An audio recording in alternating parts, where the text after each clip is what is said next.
Hello, hello. Welcome, everyone. We are joined today by Deborah Craig, who is known as the Holistic Hypnotherapist.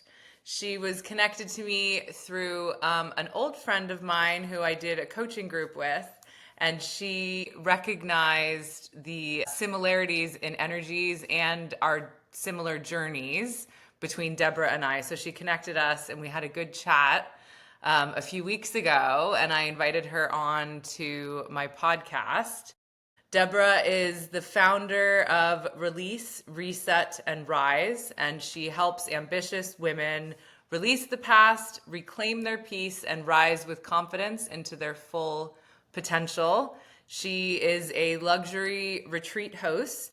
She offers one on one immersive experiences, and she also has online self healing programs. So I'm really excited to have her on today. Our journeys are very aligned and our energies, and she has so much to say. So, welcome, Deborah. We're very happy to have you on today. Thank you so much for having me. I've been really looking forward to joining today, and yeah, I do have a lot to say, so I will try and not ramble today. Okay.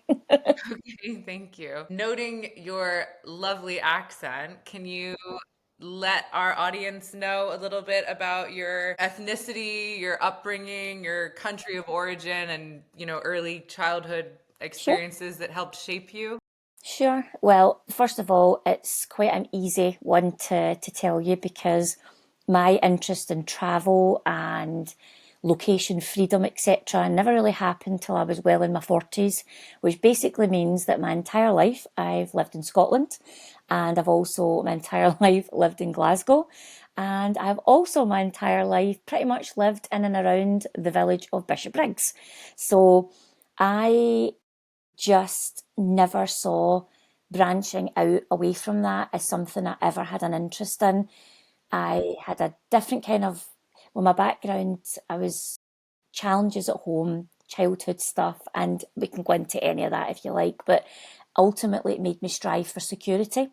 So Mm, for me, the goal was always get the job, feel secure, have money behind me, and then it was get a flat, and then it was more security, and to have the freedom that I've got now, to have taken the risks and chances, it never existed in me for a long, long, and I mean long time. So the staying in Scotland, it just was the right thing to do. It's just what I felt was right for me. So there's not really a huge backstory there, if you like, because I've only ever lived in the one place. But the reason for that was very much rooted in, my childhood. Um, Parents separated when I was 16, 17. But before that, it was quite tumultuous, living with a lot of sort of fear based living, very dysregulated nervous system. So as I came out of school at 17 and I started to figure out in the world what am I going to do now, because I didn't really want to stay at school.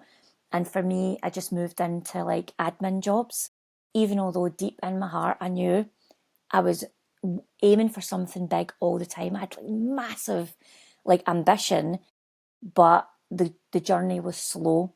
So I would take admin jobs and then I would be looking to climb the career ladder there. But for me, it was always about security.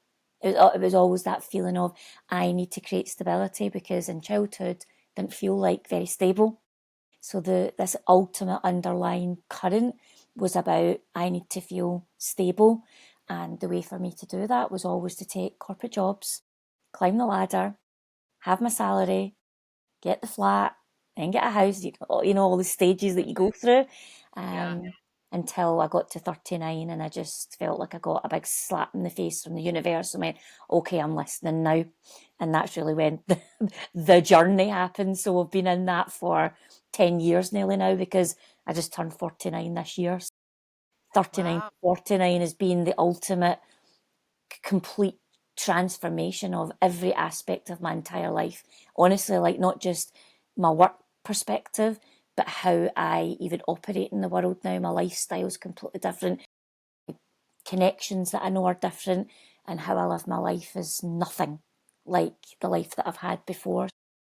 that's really how it all began, where I chose the things that I did and why I did. And now here we are in a totally different life. So there you go. And that's the backstory, short and sweet. Yeah.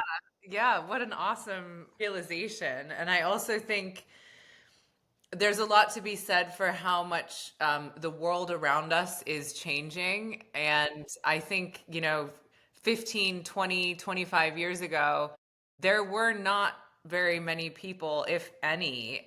Technology has been a really big help, but the ability to like live and work anywhere and switch up where you're living, uproot, not necessarily have such a secure home base, all of that it just wasn't done.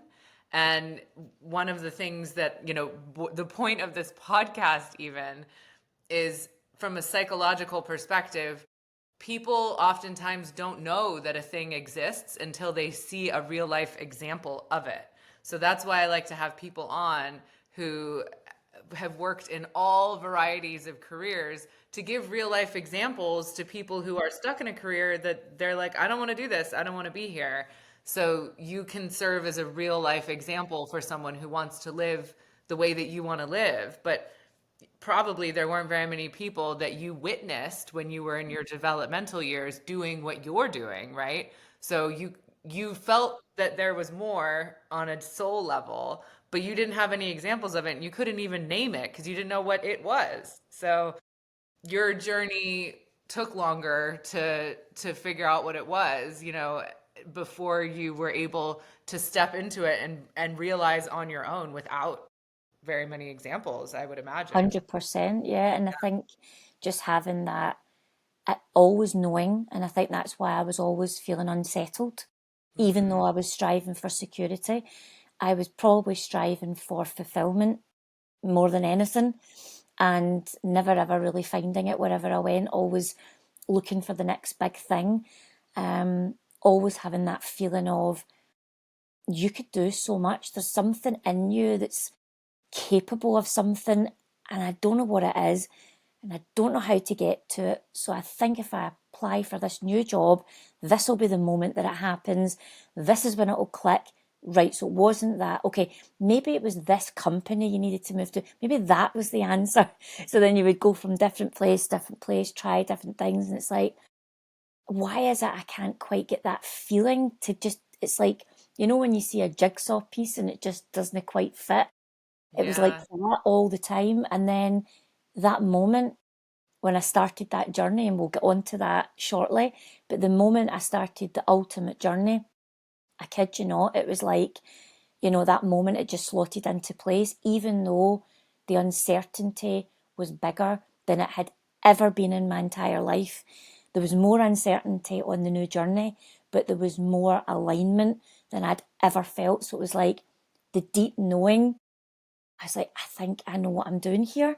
I think I know all these changes I'm about to make are actually finally going to be the thing that takes me to the place that I want to go. And I wasn't wrong. Yeah.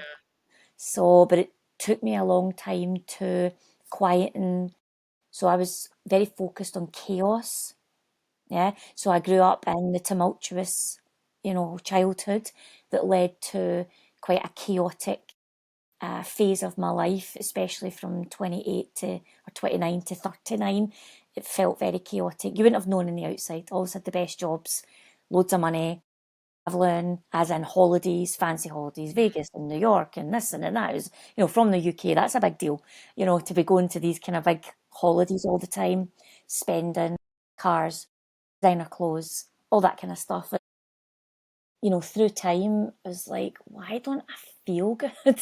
Like, what's happening? Like, why doesn't why does it feel like it's a short burst of good? And then I'm coming back into these old patterns and loops and behaviors and cycles that actually don't serve me. So that was that 10-year lead up. So even although I was always trying to find the way out, I couldn't, and I kept falling back into the old ways.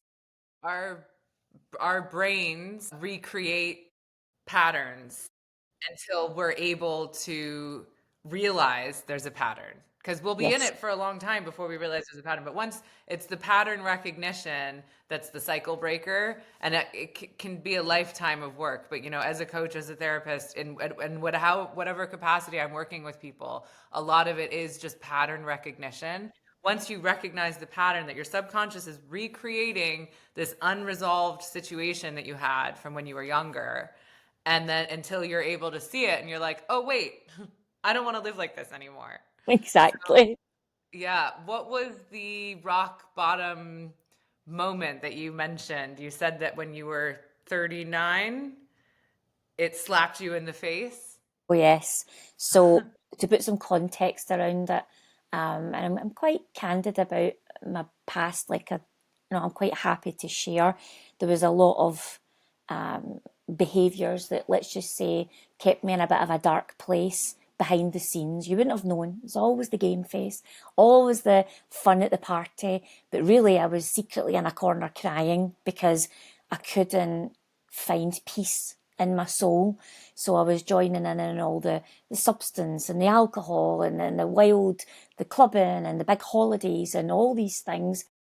And I was searching all the time, and I would go through periods of, class it as sobriety, if you like. You were just completely right. That's it. I'm abstaining from everything that's poisonous in my life and putting myself in the right track. And 3 months later, oh, I think I could be around this again, and it won't be a big deal. Oh, really? Yeah, that doesn't work, by the way, just for anyone That's listening that good. might be on a similar path. That doesn't work. So I was always, in that 10 years, it was like a constant, how do I get out of this? Yet I keep putting myself back in the old cycles because I think I knew it's not going to be, oh, let's take another job that will fix this, even though I tried it with that. It's actually going to be the people in your life, the things that you do, the social activities, the holidays you go on. It's like, to come out of that old world, to really wake up. There's no more Ibiza. There's no more, after parties at people's houses or your own house and up all night, and who are going to be your friends? Who It's a huge Yeah. thing to get through. So it's easy to say it and recognize it, but to action it, you're choosing to go solo. And that takes a bit of time to come out the other side. So at that 39, I mean, actually, if I'm being honest, the rock bottom emotionally was 29. I had a bit of a breakdown, I think, then, where my whole past from my childhood came crashing down and hit me like a freight train. And that was part of the reason that I believe I went on a 10-year self-sabotage crusade, if you will. So it looked like I was having a lot of fun, and sometimes I probably was. Let's keep it real. Okay, it wasn't all doom and gloom, Yeah. but the demise, the darkness was taking control from within. So everyone else was having the time of their life. And I looked like it. I was on the outside. But come back to my house and see the state I would be in for 2, 3, 4, 5 days. The self loathing, the guilt. It's been so horrible to myself. Like, I just didn't like who I was becoming. And I had no real way of knowing how to get out of it, no matter what I tried. And believe me, I tried so many different things. I would go to church, and then I was obsessed with the cinema because it was keeping me in a straight and narrow. And then I would obsess over something else, just try, try, try. So the 39 was the rock bottom, in the sense of I had went for this job, and I said to myself, oh my God, this is it.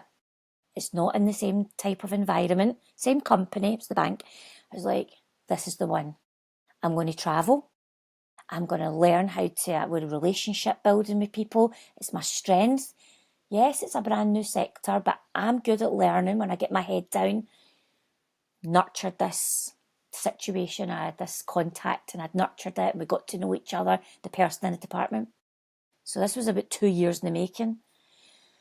And I was in my late 30s, well, mid to late 30s, and she messaged me one day. She went, right, do you want to come to work here? This is what we've got in opportunities. And I was like, yes. I kid you not, the day I started, not even any later than that, the day I started, my heart sank because I was like, oh my God, I've made the biggest mistake ever. because it was like Jekyll and Hyde. So the person that I had known for 2 years, I was like, oh, this is not what she's like in work. And it was a slow death for me on the inside. I'm so outgoing, so bubbly, so, annoyingly happy type of person, right? I'm one of them who's like so chirpy most of the time, quite upbeat, optimistic, keeping it real as well, but just I see the good in most things, and my entire self got crushed in that department. It felt like a bit like bullying to a degree. I don't like to use that term because it's thrown around a lot these days, but it was a slow collapsing of my former self, and that job just literally just took me back down to a shell of a human. And it was in that it was the demise when I realised, I went, right, I need to get out of here and I need to come back to myself. So I made Yeah. the decision to go back to my old department that I'd been in for years. Thankfully, as well, there was an opportunity come up, and so it was a higher post. So it was actually still a step up, albeit to a safe zone, if you will. And I spent a year rebuilding myself, my confidence back into, do you know, when I first went back to that department, I kid you not, I was scared to press send on a department wide email because I was so terrified that there would be a mistake in it, and it would be problematic because I had no trust in myself. My nervous system was as dysregulated as it was when I was a kid. It was like, I may as well say I was back there to that fear based environment.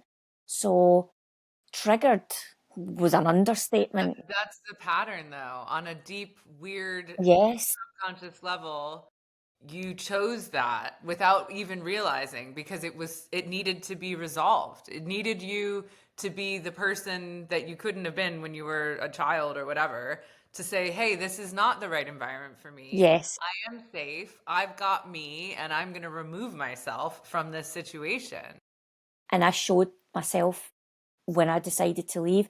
I'd sorted the job and all that out. And I always remember saying to the woman that was the challenging person, and I just said really assertively, like, this is what's happening. I'm leaving. I've found another position. They want me to go. I have 2 weeks holiday coming up, so I'll be here for 2 more weeks. Then it's my 2 weeks holiday. That's my month's notice. And honestly, I've never had so much confidence in myself because I wasn't having none of it no more. And Yeah. I knew after that job, I remember saying to myself, I will never, after I moved back to the old department, I'll never take another promotion or corporate role ever again. This is the Yeah. last time I'm moving. What the future looks like, I don't know, but this will be the last time I ever move within this company or any corporate environment. And it was. So go back, shell of a self, unrecognisable to all the people that knew me. They couldn't believe what had happened to me. That was just not my normal self. Spent a year, 6 months to a year coming back to myself. And then in that moment when I had got to the stage, I was back to my old self. I was so confident again, feeling good. I realised, right, I've outgrown the corporate world. I've outgrown the bank. I've outgrown everything that is these environments.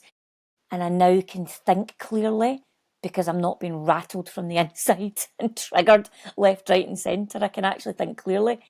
So I decided to start a degree in psychology and counselling because I'd always dreamed of actually having a degree. I always wanted to get one. It wasn't available to me when I was younger. And that's Hmm. childhood stuff. So I didn't know what I wanted it for. I didn't know I was going to leave. I didn't know anything that it meant. I just know that I wanted something to show myself what I was capable of. I was like, you've got so much in you. I don't think you even know. So it's time to bet on yourself. Signed up to the degree.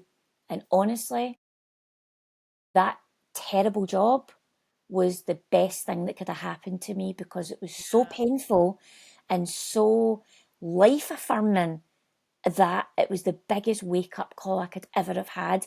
And I might not have known it on that exact day when it was all happening, But fast forward 6 months, a year, when I was heading out to, to do this uni degree, I was doing the open uni, so I was still working in the bank. Um, I knew then that saved me. So, I can see through my pain that there was purpose in there. I made it matter to myself, and I didn't just wallow and go back into old patterns. I was like, nah, this is the biggest turning point of your life. And that's why I say 39 to 49, because it's the 10 years that have been the more pivotal than the 20 plus years that had happened before. It's been Yeah. honestly momentous, the amount of work that I've done. So the self work started, the degree began, and there we were. 2 years later, I was like, yeah, I need out of corporate. I've saved up money. I can do this. Don't be scared. Just let's go and finish your degree and you'll figure the rest out. And that's Mm. pretty much what I did. And that was how it happened. Wow. What a story. Yeah, I know. When I reflect back on it, I've been tinkering about writing a book right now, and I've been reflecting a lot on how far I've come. And I think I'll never forget how that woman made me feel, but I'll always remember it because I will never, ever let anyone make me feel like that again.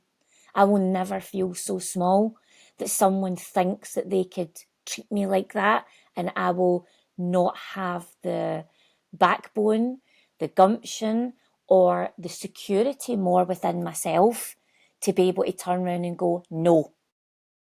So it will never happen again. Never. Yeah. The straw that breaks the camel's back That was type. it. I mean, it's awful to have to live through those things, but it's such a gift at the same time. What You it know, was. it's the last abusive relationship situation that we tolerate, is the one that redirects us. So, 100%. It yeah. was So the you best. thank her. Oh, listen, I regularly do. And, as I think about it, and I'm like, you did me the biggest favour. So thanks for making my life miserable, because you showed me that there was another way. And it just took time to find that way. But eventually I did. And that degree wasn't the change of me, it was the start of the next phase. I just didn't know at the time what it meant. But through time, through realizing, oh, I'm quite brainy. Actually, I'm doing really Yeah. good at these assignments. That's kind of really, and it was interesting to the point of, I was so interested in the material and the reading. I was actually just writing this in my book actually today, that I started to feel like corporate was getting in the way. My actual paid job was getting in the way of me studying. And that's when I was like, oh, here, wait a wee Yeah. minute. I think you need to be thinking about what's the bigger picture here. And that's when I took that time to figure out, well, how can I make an exit plan here? And how can I start immersing myself in the new life while I'm still studying? And that was the journey. Mm, yeah. So you did that. Hmm. And what how did you arrive to where you are now? What would you say define your career to us now? What do you do? I would say, in all honesty, I mean, in the therapy world, we'll call it what, when you actualize, self actualize. Yeah. Yeah. Nobody speaks Hmm. like that unless you're in our world. So I'm sorry to all the Maslow's listeners. hierarchy. Yes. Sorry to all the listeners Yeah. for therapy talk. But to me, it's more than just, so I don't really just work with, it's not just therapy, coaching, mentoring. It's lived experience. It's energetics. It's all about you healing those parts of you and letting go the old stories, the old narratives that say you need to be secure, traveling isn't for you, um, you need to have a house and have this kind of life. Now, I'm not out there promoting to people stay single like me. I really still want to meet somebody. My God, I can't actually believe I'm still single, to be perfectly honest. I thought I Yeah. would have been married with kids, and that would have been so amazing if that was my life, because I've loved kids and I always wanted them.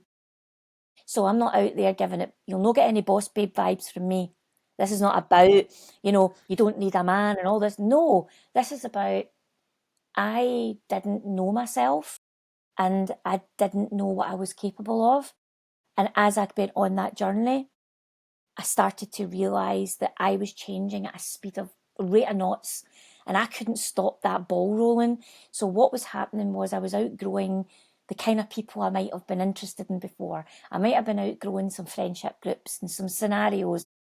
Then when I had my business online, I was like, I've outgrown where I live. I was like, how can I be Yeah. mobile now? I've got a laptop, I can work anywhere. That was really how it started to get into this energy of wanting to be mobile, because I'm like, well, if you don't have kids and you're not married, surely you're doing yourself a disservice here, Debbie, and you're not actually truly giving yourself the best chance to see what's out there, because the world is smaller than it's ever been.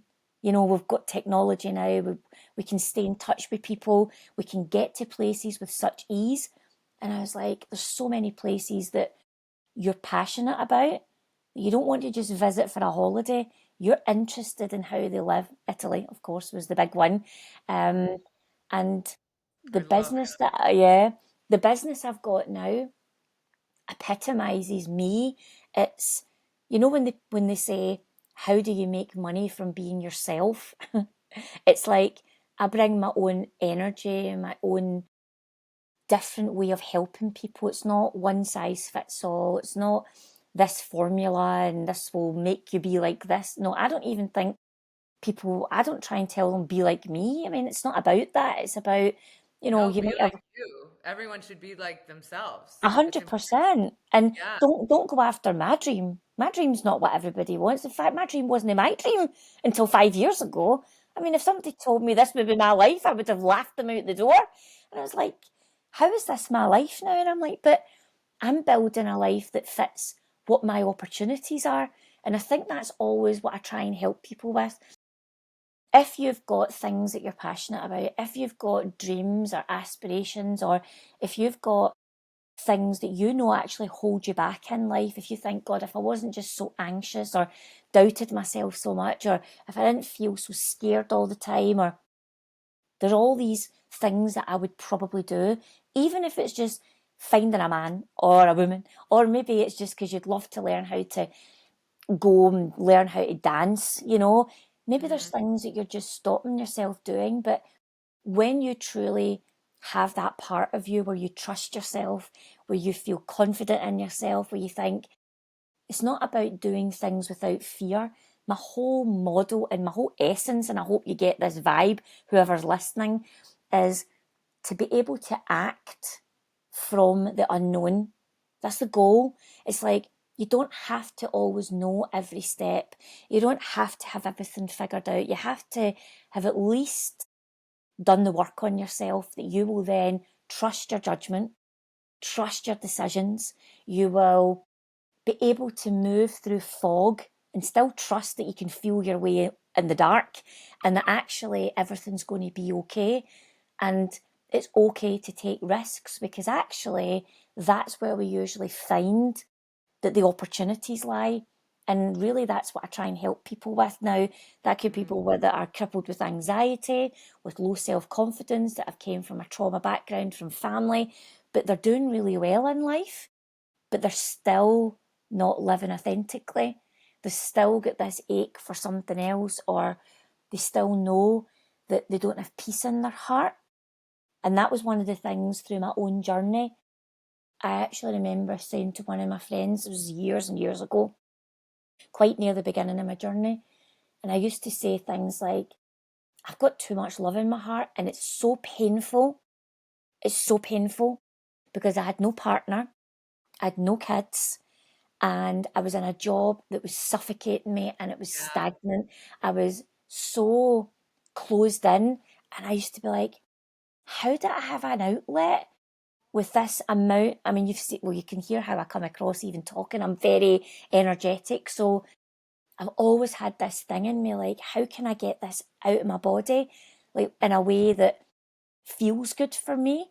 So on this journey, I will never forget the minute I started the degree and I started working in the voluntary sector while I was on the journey. I swear, I actually said the words, I was like, it was like the dams bursting. I Yeah. finally had an outlet. I was like, oh my God, this is the best feeling in the world. Share your love. Yeah. I had somewhere for it to go. It's like it was just like this outpouring, and I've never felt peace like it. And I'm like, this is what I'm supposed to be doing. Still clueless, still not fully qualified, still no clue where I was going.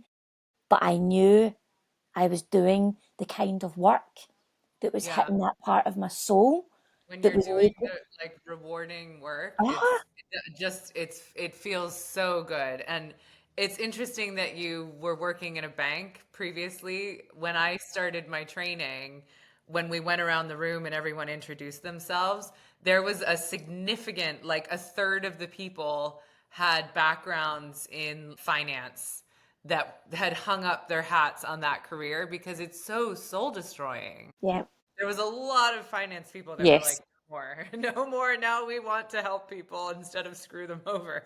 100%. And, I just know for me, there was more out there. And it was such a joy to have bet on myself and to give myself a chance to do it. So now with the luxury retreats, it's a place of recalibration. It's coming back to yourself. It's stopping the noise of the day to day hamster wheel, because it's in that quiet you will find the whispers, and then the whispers get louder. So often I'll say to people, don't wait until some of the whispers for me were so loud, it was screaming in my ear, and it actually became quite uncomfortable. And life felt quite hard because I wasn't taking the aligned action. I was telling myself things weren't possible. It wasn't for me. How would I make this happen? What about the risks? What if it didn't work? And only through time of doing that inner work in myself, trusting myself, consistently taking those baby steps, I then was doing the rewiring. I was then proving to myself, actually, you can actually do this. Hmm. So the more I did it, the easier it started to get. Yeah, and it's really like little baby steps.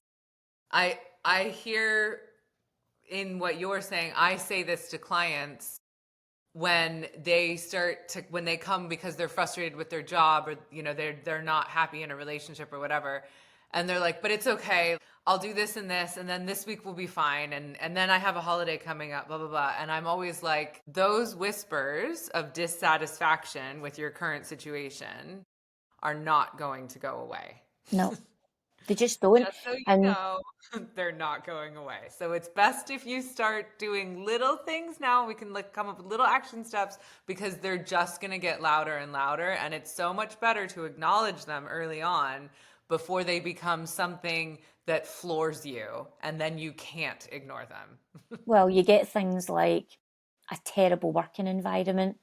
That's the universe stepping in when you won't act. To me, that's what happened with that job.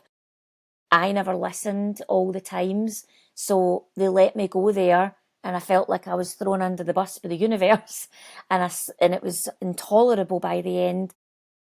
But it was the biggest wake up. So that's what I would tell people. Don't wait until it gets so bad that that moment is so painful for you to learn the lesson. When you get the whisper, when you get the signs, start looking at, well, how can I start moving myself out of this? And it's not just about jobs, it's about any aspect of life that you're looking to make a change in. If you're getting that little signal, that's your time to seek out the support, to start looking into how you can make a change, because otherwise it will come back to bite you time and time again. Yeah. So that's the advice that you would give to your younger self. Yeah, for sure.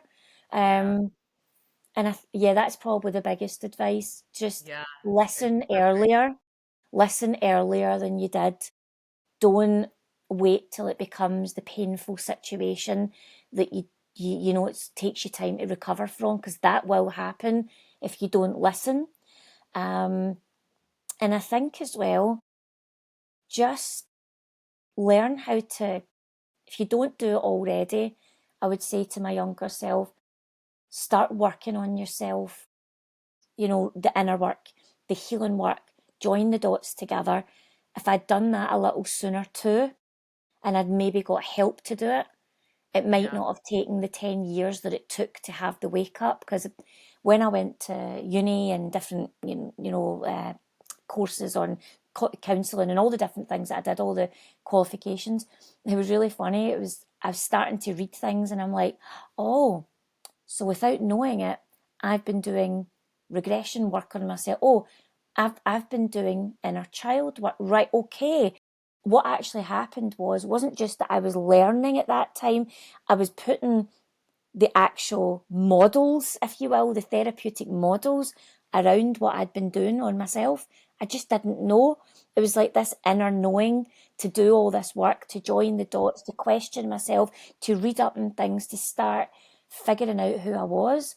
And then fast forward to the actual academia, and I was like, aha, this is Hmm. how I did that. That's what I was doing then. So, yeah, to my younger self, I would say start earlier and get help sooner than you Yeah. did. Because in the world we live in now, self development is everywhere. Even for me, 10 plus, just about 10 ish years ago, maybe just more than that, even YouTube wasn't a big thing for me then. So now everything's so available. So don't sit, for anyone listening, don't sit on it. Just take action. You'll thank your future self will thank you for it, and you won't be 49 just starting to go out there into the world and travel and try different countries. You'll be doing it when you're 20 and 30 and not later. But if you are later in life, I hope this is some insight for those that think that it's not possible. If I can do it and I'm 49 now, then you can do it as well. Yeah, it's never too late to work No, on yourself, ever. never.